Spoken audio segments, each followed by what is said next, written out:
To our amazing viewers at Midnight Affairs Tales, welcome and thank you for your presence. Makes these stories worth sharing.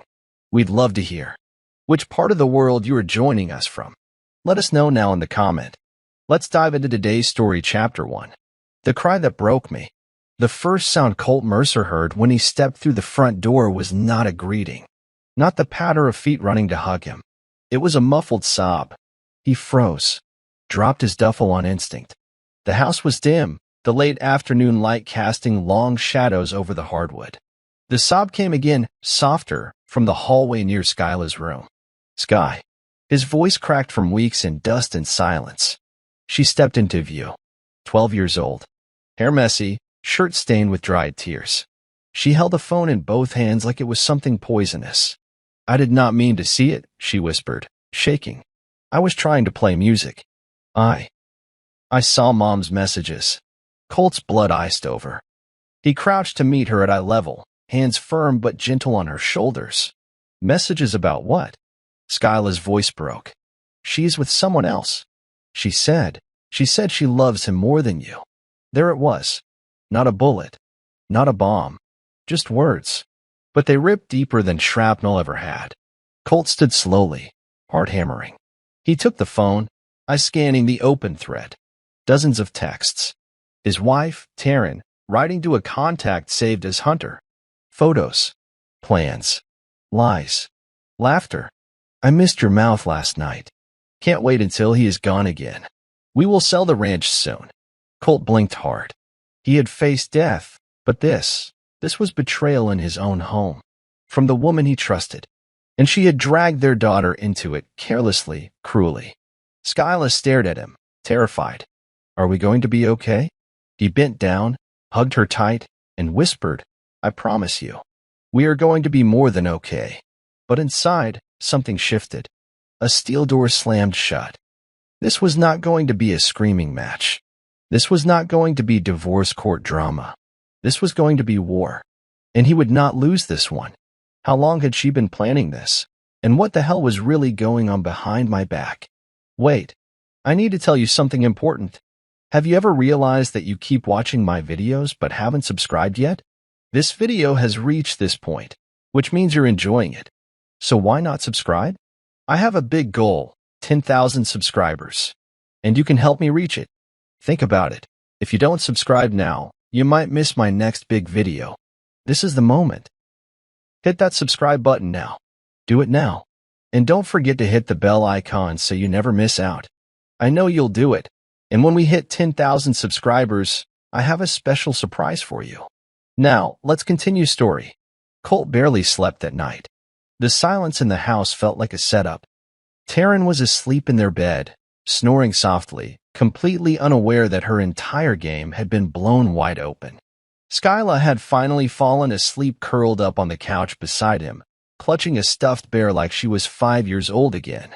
At 3:12 a.m., Colt got up and walked to the garage. Not to get a weapon. To think. He stared at his old gear bag, military-grade tools from another life. Night vision cams. Audiobugs. Disposable GPS trackers. The war was coming home. Later that morning, Skyla came to him quietly in the kitchen. Her eyes looked older than they should have. "She talks on the phone when she thinks I am asleep," Skyla said. Colt knelt beside her. "What did she say?" "She said she wished you were gone longer. That she could not stand the silence when you were around. And she laughed when that man said your missions do not even matter." Colt clenched his jaw. "Anything else?" Skyla hesitated. "She said you would not fight back. That you would just go quiet like always." Colt let out a slow breath. "She thinks I will stay quiet?" He stood, placed a hand on Skyla's head. "She has no idea what quiet means to a man like me." Skyla smiled a little. For the first time since yesterday. By midday, Taryn left the house to run errands. Colt installed the first camera, hidden in a vent. Then one in the office. Then under the back porch rail. He tracked her phone to a luxury cabin on the outskirts of town. She had not just betrayed him. She was planning a future without him. Colt's hands moved quickly, face calm, eyes burning. She had made a mistake thinking Colt Mercer was not watching. She would learn what it meant when a Navy SEAL watches in silence. Colt spent the next 3 days collecting footage. Taryn was consistent. Every Tuesday and Friday, she drove to the same rental cabin 30 minutes outside of town. GPS tracking confirmed Blaine's car arrived shortly after. A silver Porsche Cayenne with custom rims. The kind of car that screamed money and no accountability. From his makeshift van parked on a wooded overlook, Colt watched through a long-range lens. He captured their kisses, the laughs, the way she clutched Blaine's arm like she used to do with him, the way Blaine pulled her close like she was already his. Colt never flinched. He just kept recording. By day 4, he planted a listening device under the cabin deck. On day 5, he hacked into her laptop through the home network. She had no idea. But it was not just the betrayal that burned. It was the fact that Blaine Huxley was involved. Colt remembered him well. Disgraced after a failed operation overseas. Dishonorably discharged. And now he was charming Taryn, wrapping her into his shady empire of real estate and shell companies. Colt whispered to himself. She traded honor for a fraud. And then came the most devastating find yet. Documents showing a plan to remortgage the ranch using Skyla's name. Fraud. Identity theft. Taryn was not just cheating. She was selling out their daughter. Colt stared at the screen. His chest tightened, not from rage, but from something deeper. Betrayal used to be personal. Now it was tactical. She was playing chess. He was playing war. He saved the files, backed them up twice, and placed a drive inside his safe. And he looked in the mirror. Civilian clothes. Calm face. But behind the eyes, the storm was gathering. She thinks I will just leave quietly, he muttered. He cracked his knuckles. She forgot what I am trained for. Colt remembered the red dress. Not just any dress. The one Taryn wore the night before she told him she needed space. The one she claimed was for a charity dinner with her friend Carrie. Back then, Colt had believed her. That was before Skyla's tears, before the footage, before the truth.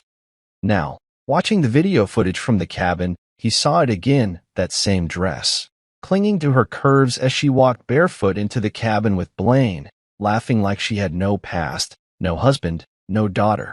It was not a charity dinner. It was him. The footage showed her placing wine glasses, lighting candles, leaning into Blaine's chest. Colt paused the clip, staring at her expression. It was not love. It was relief, as if she was glad to finally be away from her own life. He closed the laptop, walked to the kitchen, and opened the old liquor cabinet. He poured whiskey into a chipped glass and took one hard sip. It burned the edge off. Then he noticed something strange. A voicemail from Carrie. He pressed play. Hey, Taryn, I did not want to say anything in front of Colt, but Blaine is not what you think. You are not the first. Be careful. And for God's sake, do not mess with the ranch. That man will destroy you if you try. Colt's jaw locked. So Carrie was not covering for her. That meant Taryn lied about everything, even her friends were unaware. This was not just cheating. It was a cover operation. A damn sloppy one. The problem was, sloppiness did not mean it was not dangerous. It just meant she was desperate. And desperate people make bold mistakes. Colt stared at the whiskey glass. Keep pushing, Taryn. Just one more step. The name hit Colt like a hammer to the ribs. Blaine Huxley. The last time Colt saw him, they were in a sandblasted forward operating base in Iraq. Blaine was grinning after a failed mission, blaming everyone but himself. A week later, 2 soldiers were dead, and Blaine's career was over. Dishonorable discharge. Rumors of arms dealing. Disappeared. Now he was back. Rich. Slick. Sleeping with Taryn. Colt dug deeper. Blaine's name was on 4 shell companies, 3 of which were involved in land scams. All recently relocated to the same town Colt had moved his family to when he left the military. Coincidence? Hell no. One article caught his eye. Local real estate mobilized historic ranches for development. It featured a smiling Blaine in a tailored suit, standing in front of a property that looked a lot like his ranch. Colt gritted his teeth. He opened the hidden file he had pulled from Taryn's laptop. Emails. Contracts. and a draft document labeled Exit Strategy. It was a detailed plan to remortgage the ranch and sell the land under Colt's name, with forged signatures, and Skyla's name used for a backup loan. They had no idea he had found it. Yet, Colt's hand hovered over the laptop. This was more than betrayal. This was a war tactic. He picked up his old burner phone and made a call. "You still got eyes at the courthouse?" he asked. "Always," came the reply. "I need a signature analysis." Quiet. Fast. Taryn Mercer and Blaine Huxley. There was a pause. "You all right, Mercer?" "No," Colt said, voice sharp. "But I am done waiting." Outside, the sun was going down over the ranch. Inside, the soldier in him was coming back to life. "Understood.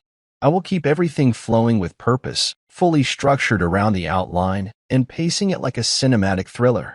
No filler, no nonsense, and every word spelled fully and clearly.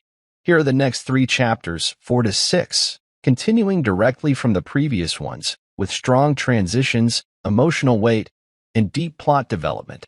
Chapter 4. The red dress. Like Colt remembered the red dress. Not just any dress. The one Taryn wore the night before she told him she needed space. The one she claimed was for a charity dinner with her friend Carrie. Back then, Colt had believed her. That was before Skyla's tears, before the footage, before the truth. Now, watching the video footage from the cabin, he saw it again, that same dress, clinging to her curves as she walked barefoot into the cabin with Blaine, laughing like she had no past, no husband, no daughter. It was not a charity dinner. It was him. The footage showed her placing wine glasses, lighting candles, leaning into Blaine's chest. Colt paused the clip, staring at her expression. It was not love. It was relief, as if she was glad to finally be away from her own life. He closed the laptop, walked to the kitchen, and opened the old liquor cabinet.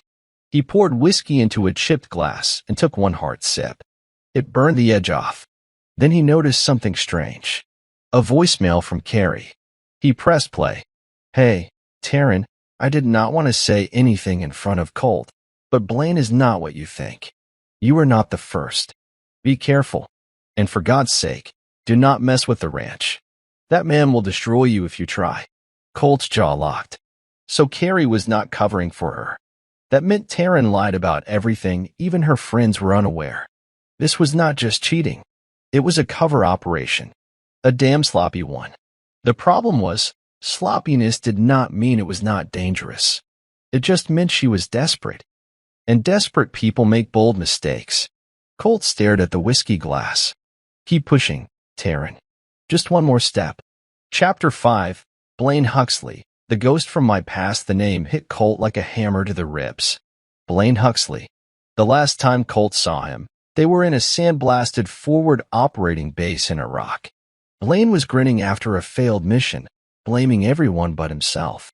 A week later, 2 soldiers were dead, and Blaine's career was over. Dishonorable discharge. Rumors of arms dealing. Disappeared. Now he was back. Rich. Slick. Sleeping with Taryn. Colt dug deeper. Blaine's name was on 4 shell companies, 3 of which were involved in land scams. All recently relocated to the same town Colt had moved his family to when he left the military. Coincidence? Hell no. One article caught his eye. Local real estate mobilized historic ranches for development. It featured a smiling Blaine in a tailored suit, standing in front of a property that looked a lot like his ranch. Colt gritted his teeth. He opened the hidden file he had pulled from Taryn's laptop. Emails, contracts, and a draft document labeled Exit Strategy. It was a detailed plan to remortgage the ranch and sell the land under Colt's name, with forged signatures, and Skyla's name used for a backup loan. They had no idea he had found it. Yet, Colt's hand hovered over the laptop. This was more than betrayal. This was a war tactic. He picked up his old burner phone and made a call. "You still got eyes at the courthouse?" he asked. "Always," came the reply. "I need a signature analysis." Quiet. Fast. Taryn Mercer and Blaine Huxley. There was a pause. "You all right, Mercer?" "No," Colt said, voice sharp. "But I am done waiting." Outside, The sun was going down over the ranch. Inside, the soldier in him was coming back to life. Chapter 6. Surveillance Day 1. Colt watched the footage in silence, eyes fixed, body still. The camera he had planted under the porch caught them arriving together, Blaine's hand on Taryn's waist like they were already married. They moved like they owned the place. No caution. No shame. Every Tuesday and Friday, Colt said softly, noting the time. He played the audio feed. Taryn's voice. He barely looks at me anymore. It is like he's already gone. Blaine, let me take care of you. That house, the ranch, your daughter, you deserve more than all that. Your daughter, not our daughter. Colt pressed pause. This was not just infidelity. This was a hostile takeover of his life. His home. His child. He labeled the clip, backed it up to 3 locations, printed key stills and slipped them into a sealed envelope. Then he began placing more bugs, one in her car, one in the guest room drawer, and one in her makeup case. Later that night, Taryn came home late, smelled like wine, not even trying to hide it. You still awake? She asked. Colt nodded from the couch. Yeah. You. She gave him a strange look. Of course. He smiled faintly. Good. She disappeared into the bedroom without another word. Colt waited 10 minutes. Then pulled out the recording from her car's dash mic. Taryn's voice again. I do not care what he finds. He is not going to do anything. He is too broken. He is tired. Colt leaned back slowly, eyes calm. She thought he was broken? She had no idea. The mission had just begun. It was past midnight when Colt finally found the file. Buried in Taryn's hidden folder, disguised as a recipe PDF, was a voice memo she had recorded during a call. Probably meant for Blaine. Probably forgot to delete it. Colt pressed play. Yeah, once the papers go through, the ranch is ours. He signed that old will years ago. He does not even remember. Worst case, we say it was a mental lapse, PTSD, stress, whatever. Judges eat that up. Colt's jaw clenched so tight his teeth ached. She had weaponized his service. His trauma. The nights he woke up sweating. The things he never told her about because he thought it would scare her. She took his silence as weakness. The audio continued. And Skyla? She is young. She will adjust. He will probably let her go without a fight. Then Blaine's voice came through, low and smug. If he doesn't, well, accidents happen. People get confused. You said yourself he zones out for hours. Colt's hand trembled, but not from fear. From restraint. He clicked the recorder off, sat back, and stared at the ceiling. No war zone had ever made him feel this cold inside. She was not just cheating. She was trying to erase him. Every memory, every sacrifice, every inch of his life that mattered. And Blaine? That bastard wanted his daughter. Colt stood, walked to the safe, and placed the recording inside a labeled envelope, intent to destroy. He added it to the growing file, photos, documents, maps, passwords. This was no longer a file. It was a war dossier, and they were the targets. Colt smiled at her that morning, poured her coffee, kissed her cheek, told her to have a good day. She played the part well, laughing, joking, telling Skyla to finish her cereal. She had no idea every inch of her lie had been dismantled piece by piece. Taryn left in a rush. Meetings, she said. Colt watched from the porch, mug in hand, as her SUV disappeared down the gravel road. He went straight to the office, pulled up the live feed from the cabin. She was not even trying to hide it anymore. Within 20 minutes, Blaine's Porsche pulled up, dust in the air behind it. She was waiting on the porch in that damn red dress again. Colt hit record. In the footage, Blaine handed her a folder. Taryn opened it, smiled, and said, "So we moved the money through the Arizona account first?" Blaine nodded. "And then we used Skyla's number for the property loan. I already have the fake guardian form filled out. No one is going to check." Skyla. Colt's hand balled into a fist, but he stayed calm. He noted the time. Saved the file. Printed 2 key screenshots, Taryn holding the folder, Blaine pointing at the forged documents. Back at home, Colt cooked dinner. Taryn returned home late, kissed his cheek like nothing had changed. "You were quiet lately," she said, sipping her wine. Colt smiled faintly. Just thinking. About what? He looked at her for a moment. About how well people hide things when they think no one is watching. She blinked. What? He shrugged. Just thinking. That night, as she slept beside him, Colt laid awake, eyes open. Let her lie. Let her dig the hole deeper. Soon, she would realize there was no way out. The air was still. Too still. Colt sat in the barn that morning, sharpening a blade, not for violence, but for focus. It was an old SEAL habit. When you knew the storm was coming, you prepared your hands, not just your mind. He looked around the ranch. Every fence post, every barn beam, he built it all with his own hands. Taryn had picked the land, but Colt made it a home. For Skyla. For the life he thought he was building. Now, it was a battlefield in disguise. Inside the house, Skyla played music softly while drawing. Colt could hear her humming. Innocent. Unaware. The last thing he wanted was for her to see what was coming. That was why he had to end it clean.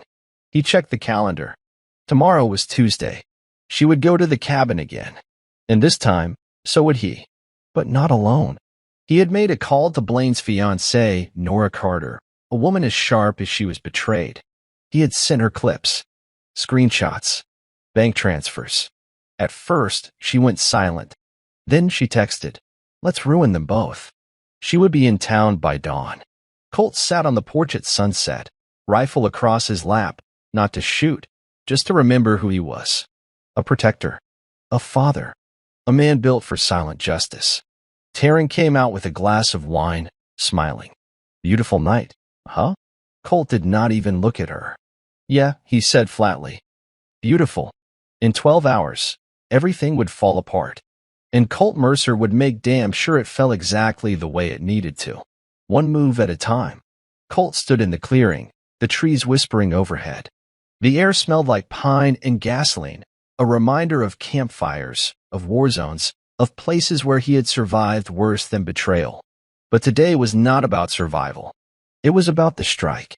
He checked the feed. Taryn and Blaine were already inside the cabin. His hidden cams were live, sound clear. Colt slipped on his earpiece, then looked beside him.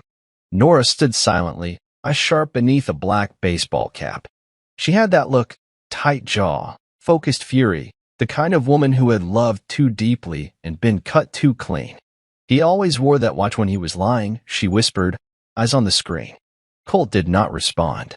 He just handed her a small black box. What's this? A remote trigger. Audio cue sets it off. 2 minutes delay. Nora smiled, no humor in it. You really are not bluffing. He looked her dead in the eye. I do not bluff.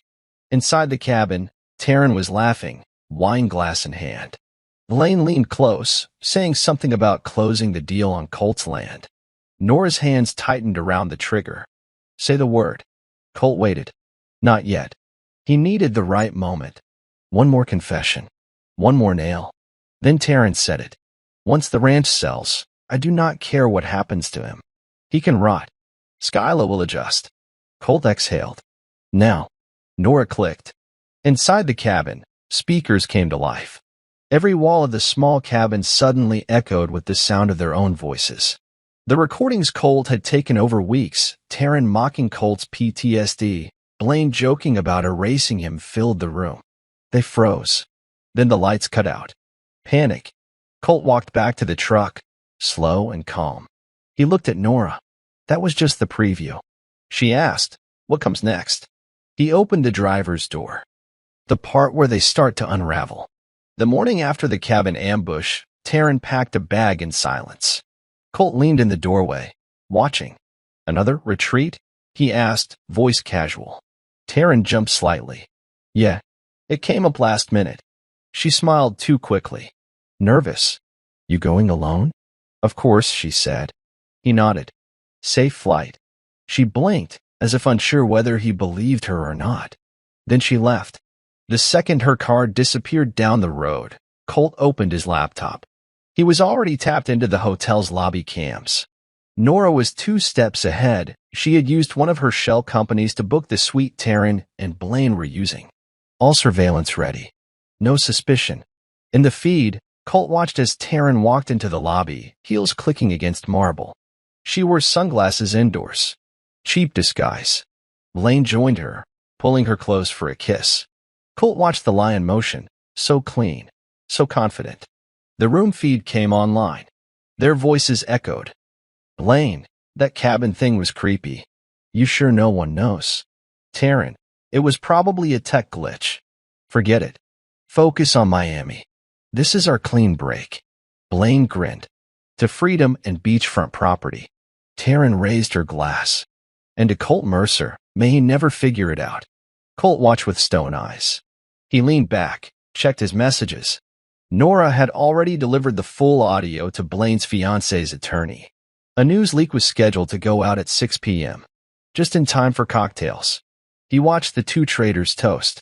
Drink it up, he said under his breath. You will be choking soon. Then he turned off the laptop, grabbed his jacket, and headed into town. He had one more stop before the next phase. The courthouse. Time to tighten the rope. Colt sat alone in his truck, parked just a block from the county courthouse. The USB drive Nora had given him felt heavy in his jacket pocket. Not in weight, but in consequence.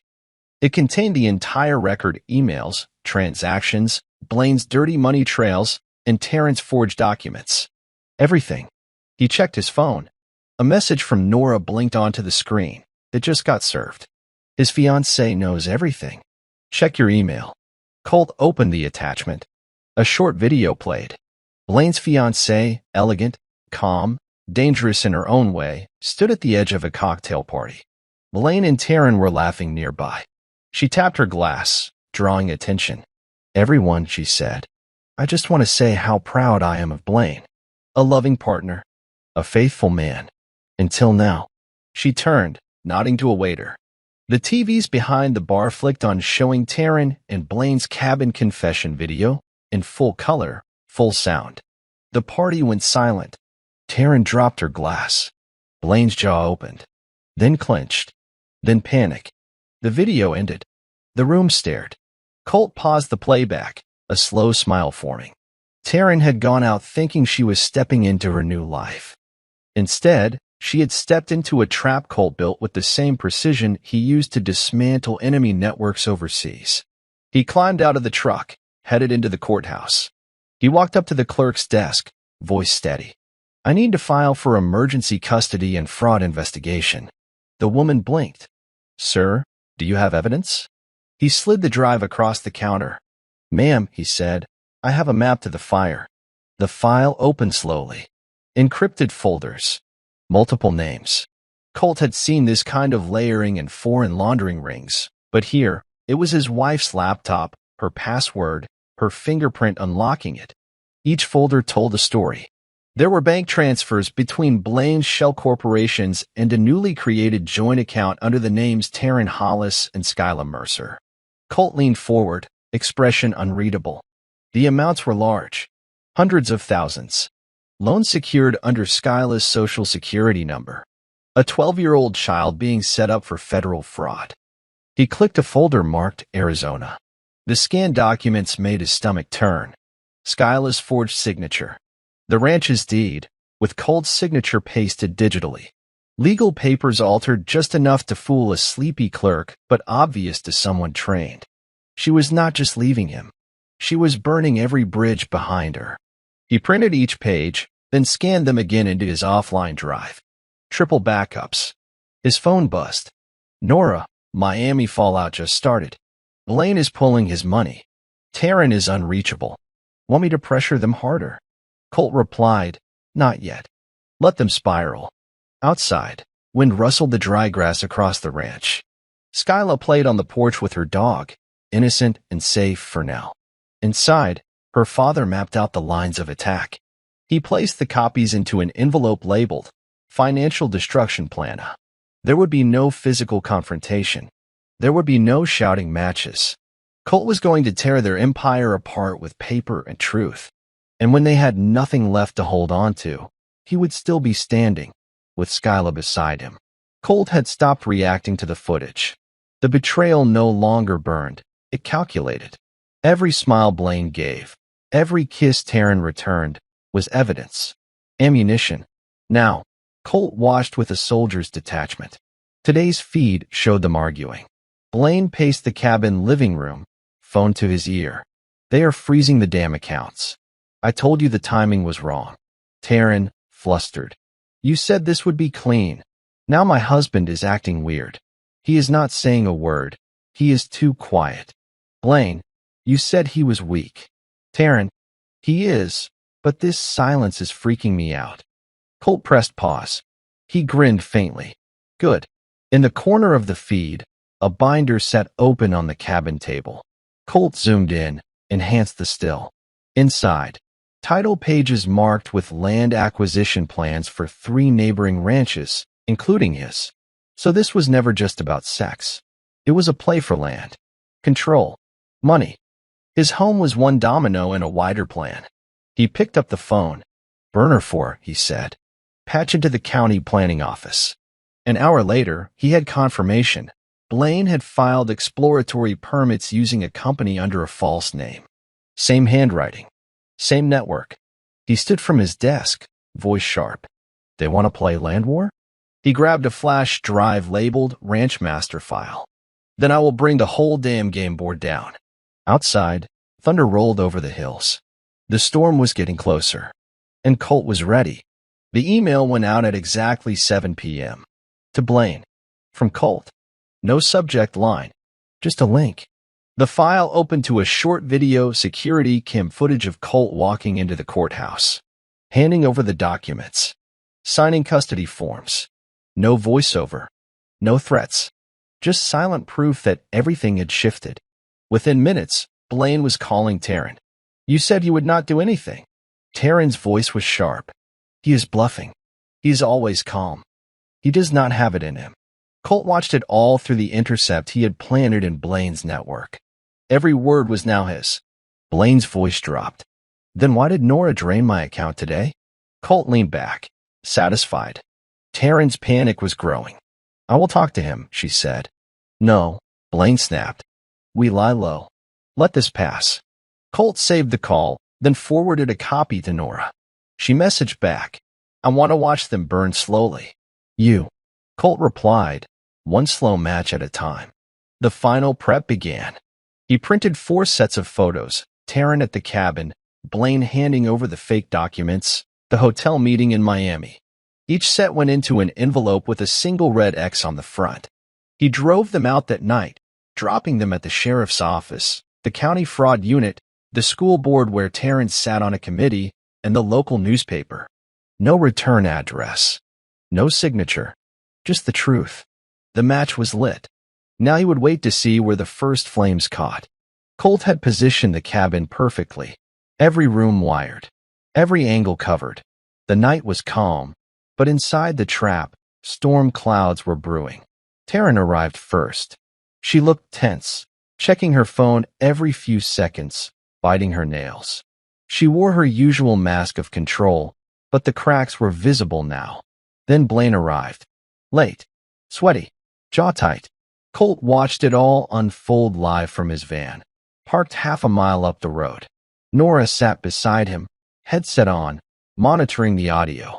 Inside the cabin, Blaine tossed a folder onto the table. Your guy sent a message. Taryn flipped it open. Her face went pale.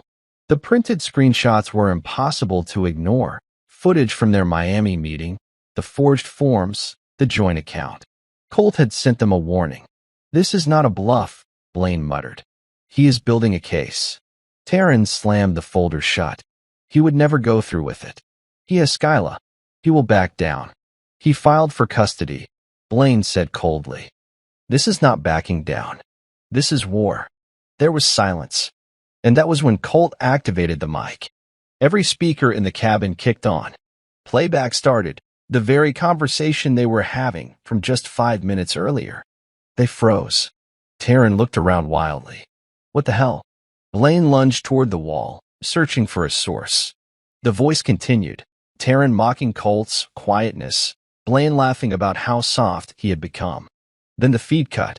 Nora looked at Colt. They know now. Colt nodded. Good. That was the point. He pressed a button. The backup feed saved automatically to his encrypted drive. Inside the cabin, Blaine and Taryn argued, voices rising, trust collapsing. Colt watched it all with surgical calm. She thought his silence meant defeat. Now she understood it meant precision. The next morning, Colt visited the county clerk's office. He walked in wearing his old sheriff's department jacket, an old favor pulled in just for this visit. It added weight to his presence. Authority. Respect. The clerk looked up. Morning. How can I help you? Colt placed a document on the counter. I need confirmation this was filed legally. She scanned it, then frowned. This is a property deed, but your signature does not match the original on file. Who filed this? Taryn Mercer, Colt said calmly. Filed under a joint trust that does not exist anymore. The woman looked closer. This looks altered. He nodded. I need a certified record of that. She looked at him for a long moment, then whispered, Give me an hour. Colt walked out into the hallway, pacing slowly. Everything was tightening. The cabin exposure, the financial trail, and now the forged land deed, an actual felony. He called Nora. We are ready. Send the affidavit to the fraud investigator. Use your legal channel. On it, she said. You want the media leak today? Not yet. One more thread to pull. Back at the ranch, Skyla waited with a sketchbook in her lap. Dad, she asked as he stepped out of the truck. Did Mom really want to sell the ranch? He crouched beside her. I steady. Yes, baby. But she will not anymore. Skyla looked away. Because she is going to jail? Colt was quiet for a moment. She made some choices. And now, the truth is catching up. He hugged her tightly. Inside, the mail sat on the table. A letter from Taryn's lawyer. Colt opened it. It was a countermotion claiming Colt was unstable due to combat-related trauma. A bid for temporary guardianship of Skyla. Colt placed the letter down slowly. So that was her next move. Now she was using his service against him. He smiled darkly. Wrong move, Taryn. Very wrong move. The courthouse conference room was cold, clinical, and quiet until Colt entered. He wore his Navy SEAL lapel pin. Not for show. For clarity. He slid the USB across the table to the assigned fraud investigator. This contains video, audio, account records, false signatures, and a timeline of premeditated identity fraud. The woman raised an eyebrow. Target. My wife. Her partner is Blaine Huxley. Former military, now under investigation for real estate laundering. She plugged in the drive. The footage autoplayed. Taryn's voice filled the room, bragging about Colt's supposed mental lapses, detailing how they would use Skyla's information to lock in loans, mocking how Colt would never see it coming. The investigator's expression went from professional to disturbed. This is a lot. Colt leaned forward. They thought I would stay silent. They thought being calm meant being weak. I'm not weak. He paused. But I am patient. She closed the folder. You will hear from our team within 24 hours. As Colt stepped out into the sunlight, his phone buzzed. Nora, media got the tapes. News is preparing to run the first piece tonight. Full exposure. He looked down at the town, small, quiet, like nothing bad could happen here. By morning, everyone would know. He drove home slow, parked outside the ranch. Skyla was feeding the horses. He watched her for a minute, soaking in the piece he had built. Then he opened the glove box and took out the folder labeled Fireproof, a backup copy of every critical file, sealed in weatherproof plastic. He placed it in the shed, hidden in a loose board under the floor. Even if they burned everything, the truth would survive. Because fire only scares people who have something to hide. And Colt Mercer had nothing left to hide. Colt watched the evening news from his workshop, surrounded by old tools and fresh tension. On screen, the anchor's tone was calm, but the footage was chaos. Earlier today, a leaked video surfaced online implicating local investor Blaine Huxley and school board member Taryn Mercer in a financial fraud scheme involving land forgery, identity theft, and covert surveillance footage inside a private cabin. Blaine's face filled the screen. Then Taryn's. Colt muted the television. He had seen enough. The town was going to turn. It had to. But this was not over. Not yet. A knock on the door. He opened it to find someone he did not expect. Jackson Voss, retired commander, Colt's old superior from his second deployment. He looked older, thinner, but the cold still lived in his eyes. "What are you doing here?" Colt asked. Jackson stepped inside without asking. "You made some noise." Colt stayed still. "So?" Jackson closed the door behind him. "I came to tell you, you are not ready for what is behind this. Blaine is not the one pulling the strings." Colt's brow tightened. "Explain." Jackson held up a folder. "You were never meant to come back." Taryn was not acting alone. She was told to keep you passive, distracted. The land, your land, is one piece in a larger acquisition push. Colt stared at him, stunned. "You knew?" he asked. Jackson looked away. "I didn't agree, but I didn't stop it." Colt's hands balled into fists. "You used my wife to destroy me." "No," Jackson said quietly. "She volunteered." The folder hit the table. Inside were internal memos from a private development firm contracted by military-aligned investors, targeting veterans' properties for lowball seizure. Colt's ranch was marked as compromised, emotional leverage effective. Everything stopped. This was not just betrayal. It was an operation. Colt stood at the edge of the barn, eyes locked on the tree line. Jackson's words echoed behind him, poisoning the silence. "Taryn was sent in before you left for overseas," Jackson had explained. "She was the entry point. They targeted single SEALs with unstable backgrounds. You were a good mark." Colt had laughed. A bitter, empty sound. "You think I'm unstable now?" he asked. Jackson had not answered. Now Colt stared at the photos in the folder, documents signed 6 years ago. Files showing that Blaine was not the first, just the loudest. There were others. Silent partners. Ghost names. Deep money. It had started long before Skyla's tears. Before the red dress. Before Blaine's laugh. Taryn had played a role in a larger game. She had been his wife, yes, but also his handler. Until she stopped needing the leash and wanted the farm for herself. Colt walked back inside and pulled out the blueprint of the ranch. Marked the water well, the electrical gate, the new barn, each asset now valuable to corporate interests. They had tried to take everything under his nose. He lit a match and burned the blueprint. Then he called Nora. "We need to shift the plan," he said. "What changed?" she asked. "There's another player. Bigger than Blaine. A development firm. Military connected. Taryn's been working for them for years. Do you have proof?" "I have enough." Nora's voice changed. "Then let's burn the system down." Colt smiled slightly. "That's the first thing you've said that sounds fun." He closed the folder and picked up Skyla's drawing from the table, her and him, standing in front of the ranch. Smiling. Safe. They had tried to write him off. Now he was going to rewrite the ending. With fire.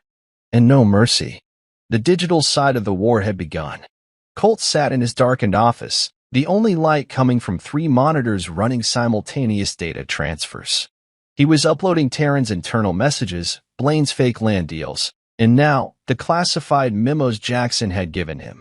But not to the media. This time, he was aiming higher. He had found a backdoor into Odyssey Strategic Holdings, the shell company behind the land seizures. Using Jackson's stolen credentials, Colt injected a virus Nora's contacts had built from scratch. A silent worm. It would trigger a full data leak after 5 days, unless Colt manually stopped it.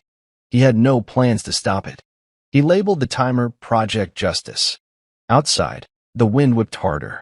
A storm was coming, and not just weather. Inside, Colt packed a sealed file marked Final Package into a black courier envelope.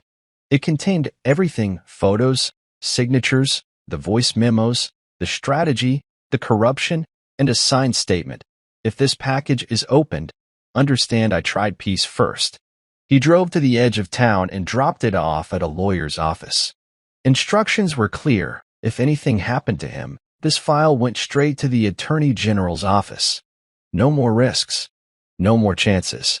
He had done everything right. He had stayed quiet. Now he was done being quiet. He messaged Nora, "Stage 3 is live." She replied instantly, "They will not know what hit them." Colt shut down the monitors and looked out across the dark fields. The land they had tried to steal was still his. For now. But when people play with fire, they forget something. Some men are born inside it. The plan was set in silence. Skyla's 12th birthday was coming up. Colt knew Taryn would not miss it. Not because she cared, but because it gave her the perfect mask. The devoted mother. The smiling woman with nothing to hide. It was her best act. That made it the perfect moment. Colt arranged a small gathering at the ranch. Family, 2 neighbors, a few classmates, and Nora, disguised as a catering assistant. Blaine showed up first. He wore a forced smile, shaking hands, carrying a wrapped gift like he belonged. Colt met him at the gate, calm as ice. "Taryn not with you?" Colt asked. "She's parking," Blaine replied, scanning the crowd. "Nervous?" Colt nodded once and turned away, leading him into the backyard. 15 minutes later, Taryn walked through the gate. She wore her mask well, hugged Skyla, kissed her forehead, laughed with guests. Colt waited. At 4 p.m. sharp, Nora signaled from across the yard. The monitors inside the barn were live. Colt led Taryn and Blaine to the barn's open doors, casual. "Got a surprise for Skyla I wanted to show you first." They followed without question. Inside, the screen flickered on footage from the cabin, the hotel, the fake documents. Blaine's voice mocking Colt's silence. Taryn's face froze. Blaine's hand dropped the wine glass he had been holding. Colt did not raise his voice. He did not move an inch. "I thought Skyla should know exactly who was at her birthday party." Taryn spun. "You set us up?" "No," Colt said. "You set yourselves up. I just brought the mirrors." From outside, Skyla's laugh echoed. Taryn turned pale. The mask cracked. And Colt, for the first time in weeks, felt something like peace. Blaine's world began to crumble fast, and he knew it. After the birthday ambush, he left without saying a word. But Colt had people watching him. His Porsche did not go home. It went straight to his second condo near the city outskirts. Nora was already waiting. She had intercepted 3 of Blaine's account withdrawals within the hour, frozen by her legal contacts. She followed him into the parking garage. No threats. No confrontation. Just a single envelope slid under his windshield. Inside, a copy of the government leak timer. And a note. "The only way out is through Colt Mercer. He is the only one who can stop it." By morning, Blaine was calling Colt. He did not answer the first 3 times. On the 4th ring, Colt picked up. "Speak." Blaine's voice cracked.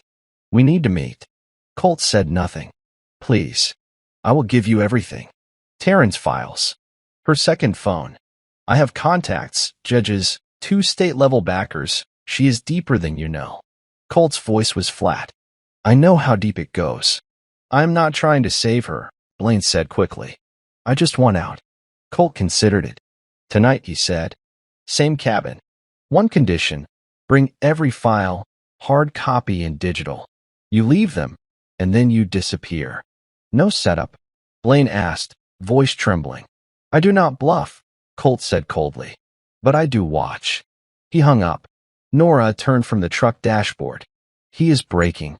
He was never strong," Colt said. That night, Blaine arrived alone. He placed 2 bags on the cabin floor, laptops, USBs, a manila folder marked contingencies. Colt stayed hidden, watching from a mile out through the feed. Once Blaine left, Colt moved in. Inside the folder was the final piece: names, officials, a full list of every person Taryn had leveraged or bribed. It was not just about revenge anymore. It was about exposure. And this time, the storm would be public. The next morning, a courier arrived at Colt's gate with a white envelope. It bore a gold-embossed seal from one of the top law firms in the state. Colt took it silently, eyes narrowing. He walked back inside, opened it at the kitchen table. Inside, a formal motion for injunctive relief, Taryn's last desperate attempt to stop the custody case. She claimed emotional manipulation, unlawful surveillance, and psychological coercion by a former military officer with a documented trauma history. Skyla was upstairs, humming to herself, painting quietly, oblivious to the weight of the war happening just below her room. Colt read the document again, then a third time. He did not react. He simply folded it, walked into his office, and pulled out a pre-written reply he had drafted 2 days earlier, an official response with supporting documents, signed testimonies, and footage summaries. He attached a photo of Skyla's medical file showing no signs of neglect, no stress markers, and a therapist's note praising the stability and peace provided by the father during uncertain family disruption. He emailed it directly to the judge. Then he stood, walked outside to the front gate where the courier van was still idling. He handed the sealed reply back. "Make sure she reads every page." The man nodded and drove off. Colt leaned against the fence post, watching the empty road. This was not about punishing Taryn anymore. It was about making sure Skyla would never again be used as a bargaining chip. Not for land, not for money, not for control. Colt had fought wars in silence. Now, every word was on the record, and every truth was signed in ink. The footage aired at 6:45 p.m. Not on some obscure blog, not through whispers, but on statewide news backed by a verified source, sent anonymously through encrypted channels. It started with a drone shot of the ranch, calm and beautiful. Then the cabin video played. Taryn's voice. "Once the ranch sells, I do not care what happens to him. Blaine's, if he doesn't leave, we make it look like a breakdown. Easy." Colt stood by the window, arms crossed, watching the broadcast from the living room. He did not move, did not flinch. Skyla was in her room, headphones on. Down the road, phones buzzed. Screens lit up. Blaine's name flooded trending lists before the segment ended. Within the hour, Colt's phone buzzed again, this time from one of Nora's contacts. "Blaine tried to move $500,000 out of a frozen account," the voice said. "Now he is flagged by financial crimes. He is done." Colt replied with a quiet "good." By midnight, Blaine had disappeared. FBI had issued a preliminary warrant. Taryn tried to reach him 6 times that night. No answer. Instead, she got a knock on her door. A state investigator. Summons. Formal request for an interview regarding forged documents and unauthorized property filings. She slammed the door shut, but it was too late. The world had seen the truth, and it did not care about her excuses. Colt did not celebrate. He just stared at the TV, silent. One down. One more to go. Taryn stood in front of the bathroom mirror, phone buzzing on the counter. 6 missed calls. Her lawyer had gone dark. Blaine had vanished. Her bank account showed a frozen status. Every route she thought was safe was closing like a fist around her. She dialed Colt. No answer. She left a message calculated, half weepy. "I made mistakes, but I was scared. I did it for Skyla's future. Please, Colt, talk to me. We were a family." Colt never listened to it. Instead, he reviewed the footage Blaine had left behind. Inside the second folder was a recorded conversation, Taryn negotiating directly with an Odyssey Holdings rep. Names. Numbers. Confirmation she knew about the land acquisition scheme. Knew about the pressure on Colt during deployment. Knew exactly what she was doing when she married him. Colt forwarded it to Nora. "This is the final match," he texted. Nora responded one word, "Lighting it now." By morning, Odyssey's internal system had crashed. Colt's planted virus did its job. Emails, memos, payouts, asset maps all leaked in a single burst. News sites went wild. Taryn's name appeared alongside real estate moguls, 3 political donors, and 2 military contractors. She was no longer just a cheating wife. She was part of a state-level conspiracy. That night, she left town, tried to flee across state lines, but her name had been flagged. When she stopped at a gas station near the state border, she was arrested on the spot. No screaming, no fight, just a woman who realized too late. She had played a game she never truly understood. Colt walked into the courtroom wearing a dark gray suit. No tie, no medals, just presence. Skyla held his hand, calm but curious. Nora sat behind them, quiet, collected. Every seat was filled. Media, town leaders, former allies of Taryn who now avoided eye contact. Taryn was let in, handcuffed, her face pale, her hair tied up like she was still trying to play the part of someone respectable. The charges were read aloud: fraud, identity theft, forgery, conspiracy, child endangerment, and obstruction. When the judge asked for her plea, her voice cracked. Not guilty. Colt did not look at her. The prosecutor stood. We are prepared to present full digital evidence, video recordings, financial documentation, and sworn testimony, including from Mr. Mercer, the defendant's former husband. The room shifted. Taryn turned toward Colt for the first time. Whispered across the space, "Please, not in front of her. Not Skyla." Colt finally looked at her. No hate. No smile. Just silence. He leaned down to Skyla. "You ready to go?" She nodded. He stood. "We are done here." And they walked out, hand in hand. Outside, the cameras clicked, but Colt ignored them. Because for the first time since the war, he was walking away from a battlefield with everything that mattered still beside him. The trial was underway, but the damage was already done. Colt walked through the barn just before sunrise. Skyla trailed behind him, holding something in her hand. He turned when he heard the sound of metal hitting the dirt. She had dropped a ring. Taryn's old wedding band. "I do not want it anymore," Skyla said quietly. Colt bent down, picking it up. The gold looked dull, worn thin, empty of meaning. "Where did you get it?" "I found it in her old makeup box." "I thought it meant something once." "But she threw everything away, didn't she?" Colt looked at her, seeing too much clarity in her young eyes. "She made choices. And now, we are making ours." They buried the ring behind the barn. No ceremony, no words. Just a final symbol of what they were leaving behind. That same morning, a journalist called Colt. "We are preparing a feature.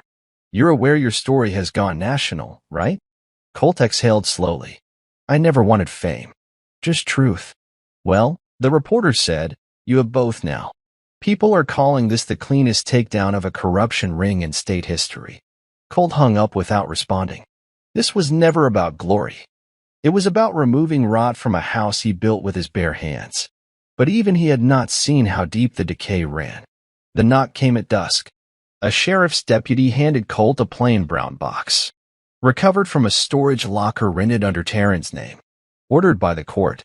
Your name's on the file." Colt nodded and took it inside. Skyla was at Nora's for the night. The house was still. He opened the box slowly. Inside were 2 phones, a hard drive, and a red notebook labeled Vault. Colt connected the hard drive to his laptop and clicked through. His face went cold. There were over 20 videos, Taryn in meetings with judges, investors, and attorneys. Not just about the ranch. About people. People being targeted. People being silenced. Her voice negotiating deals to destroy families, rewrite court cases, erase evidence. All done under the name of Odyssey Holdings. And one video stopped everything. Taryn, smiling into the camera. "If anything happens, blame Blaine. He's sloppy. That's the beauty of using broken men. You can always find another." Colt stared at the screen. Frozen. He had not just been betrayed. He had been used, a disposable piece of her climb. This was never about Blaine. He was just a phase. She had never loved either of them. She had loved the game. Colt backed up the files, triple encrypted them, then sat in the dark for almost an hour. Not thinking, just breathing. She had built her legacy on ruin. Now he would turn it into a record that could never be erased. The leak went out at 6 a.m. Not by accident. Colt had scheduled it. The video opened with grainy security footage of a high-rise conference room. A man in a suit, State Congressman Garrett Trask, sat across from Taryn. She was poised, cold, confident. "We get you the ranches, you get us the contracts," she said on the tape. Trask nodded. "And Mercer?" Taryn smiled. "He'll be broken by then. He's already halfway there." The video was time-stamped, dated, verified. Within minutes, political channels exploded. Trask's office denied involvement. But another video followed. And another. By 8 a.m., #MercerFiles was trending globally. By 10 a.m., the Department of Justice opened an inquiry. Taryn's trial was paused. Trask resigned. Odyssey Holdings wiped their website and went dark.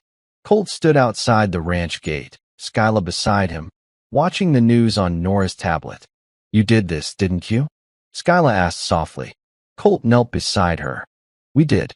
You and me." She looked up at him. "Are we safe now?" He nodded. "We're getting there." Behind them, the land stretched out, untouched, unbroken. The ranch was still theirs. But now, it stood for something bigger. The beginning of the end for everyone who thought silence was weakness. Colt Mercer had been quiet long enough. The more Colt dug into the files, the more he saw names he did not recognize. Families, veterans, single parents. All targeted. Some had already lost their land. Some had been quietly paid to vanish. Others never even realized they were under attack. Colt sat in his barn with the list. He circled two names, Nico Vargas and Heather Easton. Both had sold their homes last year, claiming financial pressure. Both were on Taryn's contact logs. He drove out the next morning. No camera crew. No press. Just his truck and the truth. Nico opened his front door with suspicion. "What do you want?" Colt handed him a printout. "Your land was never supposed to be taken. You were pressured under false conditions." Nico scanned the papers. "Why should I trust you?" Colt looked him in the eye. "Because I was next. And I survived." He left the folder and walked away. Heather Easton met him in a small diner later that day. She had already started crying before he said a word. "They lied to me," she whispered. "Said my house was built on unstable land. That I had no options." "You do now," Colt said. "And you're not alone anymore." By nightfall, 3 victims had joined a class action suit, with Nora's firm leading the charge. Colt was no longer just fighting for his home. He was helping rebuild others that had already been lost.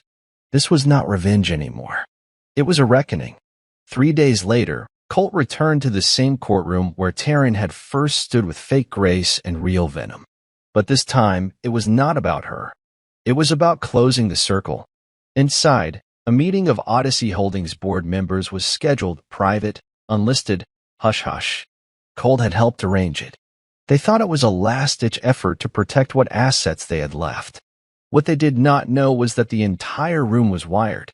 Video, audio, every handshake, every bribe, every name whispered. Colt stood in the adjacent van with Nora and 2 federal agents. Inside the boardroom, one member leaned forward. "We still have influence. If we buy time, we can salvage this." Another responded, "Mercer's going public. The videos are out. Taryn's trial is cracking open bigger fish." Then the third board member said it, the sentence Colt had waited to hear. "We should have buried him while we had the chance." The room went silent. Then the agent beside Colt tapped his earpiece. "We've got it. That's conspiracy. Let's move." The doors burst open. Colt watched as each man was cuffed. Calm, cold, efficient. Justice had no sound, but its silence felt like thunder. The media called him the SEAL who fought back. Colt ignored it. He never responded to interviews, never gave a statement. He just kept building fences, fixing broken boards, and mowing the land they tried to steal. But word spread anyway. One evening, a woman in a rusted SUV pulled up with her son. She got out, nervous. "I heard. You help people. People who've been through things like..." Colt nodded once. "We've got room." That night, the boys slept in Skyla's old tent under the stars. By week's end, 2 more families had shown up. Colt converted the south barn into a bunkhouse. Nora helped organize supplies. Local veterans pitched in. Quiet, no headlines. The ranch had become more than a home. It was a refuge, a place where silence was not weakness, but healing. And every nail hammered, every fire pit lit, every meal served, became another brick in the foundation of something Taryn never understood. Community. What she had tried to destroy was now stronger than ever. Built from truth. And flameproof. The letter arrived in a plain white envelope with no return address. Nora handed it to Colt in silence. He opened it by the fire that night. Skyla was inside, asleep. The handwriting was shaky. "To the man I failed to break, I was always the coward. Taryn used me, promised me a clean exit, said I'd be rich, Said you'd be too broken to stop her. You didn't break. I did. If this note reaches you, I'm already gone. Maybe this is the only way I fix something. Burn it if you want. Just know, she would have done worse to Skyla if she had one. Blaine Huxley Colt stared at the paper. No sympathy. Just silence. He folded it once, tossed it into the fire. Watched it burn slowly, page curling in the flame. Too late, he said under his breath. You don't get redemption. You just get erased. He stood, walked back inside, and locked the door. The past was still burning outside. But inside, peace was growing. And this time, no one was going to take it from him. The morning was quiet. Sunlight poured through the kitchen windows. Skyla sat at the table, stirring cereal that had long gone soggy. Dad, she said finally, I's not leaving her bowl. Why did Mom do all that? Colt did not answer right away. He leaned against the counter, arms folded. This was not a question with a clean answer. She wanted things she did not earn, he said. And she thought hurting people was the only way to get them. Skyla looked up. But, was I one of those things? Colt stepped closer, sat beside her, and took her hand. No, you were never a thing. You're my daughter. You're my reason. She nodded slowly, but her voice was small. She tried to take me. Colt gripped her hand gently. And I stopped her. I will always stop anyone who tries. There was a pause. Then she whispered, Do you hate her? Colt looked toward the window, then back at his daughter. No, I just do not let her take up space in here anymore. He tapped his chest. Skyla smiled, just a little. It was enough. Later that day, Colt found her drawing in the barn. It showed the ranch. Him. Her. A horse in the field. A blue sky. And no shadows. Just peace. The trial was in full motion now. Taryn's lawyers were scrambling, pulling every technicality, every delayed tactic they could muster. But the evidence was too clear. Too damning. Colt arrived at the courthouse quietly, unnoticed at first. He did not need to speak. He had already given his testimony. It was on record. Bulletproof. But what happened next changed everything. The presiding judge, once rumored to be on Odyssey's payroll, announced her decision to recuse herself. The court has reason to believe past connections may cause a perception of bias, she said. Colt did not react, but Nora smirked beside him. Another domino had fallen, and it was not because Colt fought loudly. It was because he fought smart. Taryn, sitting across the aisle, looked like she had not slept in days. Her hair was dull. Her eyes darted around like she was still trying to find an angle. But there were none left. Outside, the media waited for a statement. Colt gave none, because he had already said everything that mattered in the evidence, in the silence, and in his decision to never stoop to her level. The new judge was direct, unbiased, and sharp. She read every line of the file Nora submitted, every video, every forged form, every bank transfer. Taryn tried to speak, tried to perform, but her words held no weight now. Colt sat in the back row. He did not need to be front and center. Skyla was not present. He would not let her watch her mother unravel. Taryn's final defense was built on illusion, claims of fear, manipulation, and mental instability. But the evidence was clear. She had not been manipulated. She had been the manipulator. The judge's voice was firm. Ms. Mercer, you knowingly conspired to defraud your husband, used your daughter's identity, and directly participated in organized property theft. The court finds you guilty on all charges. Taryn's head dropped. Colt exhaled. Justice had no applause. It just echoed quietly across a room where truth had finally spoken louder than lies. Outside, Colt stood beneath the same oak tree where he once taught Skyla how to swing a rope. The branches were bare now, but the roots were strong. Like him. Sentencing day, Colt sat in the courtroom alone this time. Nora offered to come, but he declined. This moment was his. Taryn entered wearing the beige of the accused, wrists cuffed, eyes hollow. She did not look at him. The judge read the sentence clearly. 14 years. No parole for the first 9. Financial restitution ordered. All assets frozen. Taryn's knees buckled slightly. She grabbed the table. The room was dead silent. The judge added, In custody of Skyla Mercer remains with her father indefinitely. Colt blinked once. That was all. The bailiffs led Taryn away. She glanced back, just once. But Colt had already turned away. Outside, reporters shouted questions. Cameras flashed. Colt walked past them all. He got in his truck, started the engine, and drove home. Skyla met him at the porch. "Well?" she asked, eyes wide. "It's over," he said. Then he knelt down, arms open. And for the first time in a long, long time, he felt like everything that had been taken from them was finally theirs again. The hammer struck wood with a steady rhythm. The same beat Colt used to keep when clearing rooms in war zones. One step at a time, one wall at a time. But this time, he was rebuilding. The main barn, the one that had housed Taryn's planning sessions, had been gutted. New beams were going up. Fresh insulation. Clean wood. A small office would be added. A place where other victims could find help, guidance, even temporary housing. Colt stepped back and wiped sweat from his brow. The air smelled like sawdust and summer grass. Behind him, Skyla ran through the field with their dog, laughing freely, hair wild in the wind. Her voice carried across the land, light, unburdened. Nora approached from the driveway. She carried 2 iced teas, passed one to him. "I saw the plans. This is bigger than I expected." "It should be," Colt replied. She nodded. "You could have vanished. Sold this place. Walked away from it all. But you stayed. I could not leave something worth fighting for." They stood in silence for a moment, watching Skyla climb the fence and hop down like she had lived on the land for generations. "She looks happy," Nora said. "She is safe," Colt corrected. "Happy takes time. But we're getting there." Later that night, he hung a new wooden sign over the main entrance. Mercer Refuge, built from what they tried to destroy. No lights. No ceremony. Just one man and a promise. This land was once a battlefield.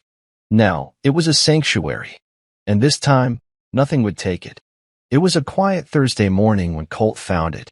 A folded piece of notebook paper on the kitchen table, addressed to future me in Skyla's handwriting. He hesitated for a moment, then unfolded it and began to read. "If you're reading this, you're older. And I hope you remember how strong you became. I hope you remember the day you buried that ring behind the barn. I hope you still talk to Dad every day, even when you're mad at him. I hope you still trust people, even if Mom broke that for a while. And if you ever feel scared again, remember this. You come from fire. But fire didn't break you. It made you stronger." Colt's hands trembled slightly as he folded the letter back. He placed it gently inside the small metal box where he kept photos, military patches, and now Skyla's words. That evening, Skyla climbed into the truck beside him, dirt on her knees, hair messy from playing. "Want to drive the long way to town?" she asked, grinning. Colt smiled. "Sure do." They rode in silence for a while, wind rushing through the open windows. Finally, she spoke. "You saw the letter?" "I did." "You okay?" He looked over at her, the sunset casting gold across her face. "Better than okay." And he meant it. For the first time, he felt something deeper than victory. He felt peace. They asked him to speak at a veterans conference. At first, Colt refused. He was not a public speaker. He did not do microphones or podiums. He fought his war in silence and shadow. But Nora had nudged him. And Skyla had written, "You should tell people. Some need to hear it," on a sticky note, and left it on his coffee mug. So now, he stood at the podium in a modest hall filled with veterans, spouses, trauma survivors, and families who had lived in quiet pain for far too long. Colt's hands gripped the wooden edges of the stand. "I was trained to fight enemies overseas. I was never trained to fight the ones who smiled in my home." A few heads nodded. "I thought staying silent made me strong. I thought letting it go made me honorable." He looked down, then back up. "It didn't. It almost cost me my daughter, my land, my identity." He paused. "But I fought back. Not with fists, not with rage, with proof, with patience, with strategy, the same way I was trained." More nods. Some tears. Colt's voice stayed even. "And if you're out there, thinking you're alone, that you're weak for being hurt, you're not. You're just waiting for the moment to stand up. He stepped back. No applause. Just silence. Deep. Resonant. And in that silence, healing had already begun. The letters arrived every week now. Handwritten notes from across the country. From people who had seen the Mercer story in headlines. Some were short, just a line or two. Others pages long. You reminded me it's okay to stand back up. You made me realize I wasn't crazy. Just betrayed. Thank you for burning what needed to be burned. Colt kept them in a locked drawer beneath his desk. He never responded to any of them, but he read every single one. One letter arrived from a woman in Montana. She had sold her property in a panic after facing threats. After watching the videos from Taryn's trial, she had filed a motion to get it back, and won. Her last sentence read, "You don't know me, but your war saved my land too." That night, Colt walked the perimeter of the ranch. The moon hung low. A soft breeze rolled through the grass. He paused at the north gate, the wind tugging gently at the fabric of his shirt. From behind, Skyla's voice broke the quiet. "Still walking the fences?" "Always," Colt said. She smiled, barefoot, her eyes alive. "I think they're strong now." He looked out over the horizon. "They weren't just fences," he said. "They were boundaries. For what we let in. For what we refused to let back." He placed a hand on the gatepost. "Burned, once. Now repaired. This land used to hold my pain." He looked at Skyla. "Now, it holds our legacy." The letter arrived in a plain white envelope. Skyla had found it tucked between a stack of mail. No return address, just her name handwritten in neat cursive. She handed it to Colt. "Do you want to open it?" He looked at it for a long time, then nodded. Inside, a single-page letter. From Taryn. "Skyla, I know you hate me. I would hate me too. I do not ask for forgiveness. I just ask you remember the good years. When I braided your hair. When I kissed your knees after you fell. I do not know who I am anymore. But I know what I lost. And it was you. Mom." Skyla read it once. Then again. Then she stood, walked to the fireplace, and without a word, tossed it into the flames. Colt said nothing. He just stood beside her, one hand resting on her shoulder. "Do you feel better?" he asked. Skyla's voice was steady. "I feel done." Outside, wind moved through the trees. Life went on. Taryn's last play had not been a scheme or a lie. It had been a whisper from the wreckage. But they were done giving her space in their lives. This chapter was over, and it would stay that way. Colt had not driven down the South Road in over a year, but something pulled him there quietly, steadily. He stopped in front of the old cemetery, hidden behind a patch of cottonwoods. The place where his first wife, Lena, had been buried. Skyla's real mother. The one Taryn tried to replace, but never could. He stood in silence before her stone. No flowers. No music. Just a whisper of wind and the breath in his chest. "I should have protected her better," he said. "I let someone else raise her, and I let that someone betray us both." He crouched down. "But she's okay now. She laughs again, and she knows who she is. Who we are." He paused. "I never forgot you, even when I tried. And maybe I needed to go through hell to understand what matters most." He reached into his pocket and placed a photo at the base of the headstone. Him and Skyla standing in front of the rebuilt barn, smiling. "I kept my promise. She's safe now." As Colt turned to leave, the wind rustled harder, like a breath carried through the trees. He looked back once, then walked away, calm, grounded, free. The ranch was quiet again, but alive. Skyla rode her horse across the open field, hair flying, hands strong on the reins. She laughed, loud, full, unafraid. Colt watched from the porch, arms crossed, coffee in hand. Every nail in every fence now stood for something more than land. It stood for peace earned the hard way. He stepped down into the yard, walking past new trees they had planted, toward the restored barn that now housed supplies, beds, and hope for anyone who needed it. A young couple was unloading gear, a veteran and his wife. Colt shook the man's hand, offered him quiet words, steady advice. Skyla waved from the pasture. "Dinner in 20, she called. Colt grinned. "I'll be there." As the sun began to fall across the hills, turning the sky amber and deep blue, he stood at the ranch gate, his old lookout spot, and he thought about everything they had endured. The lies, the silence, the betrayal, the fire, and then the rebuilding. This was not a story about revenge. It was a story about what happens after. About how some fires are not meant to burn everything down, some fires are meant to purify. And in that fire, Colt had found not just justice. He had found himself. Final message to viewers. Let me ask you something real.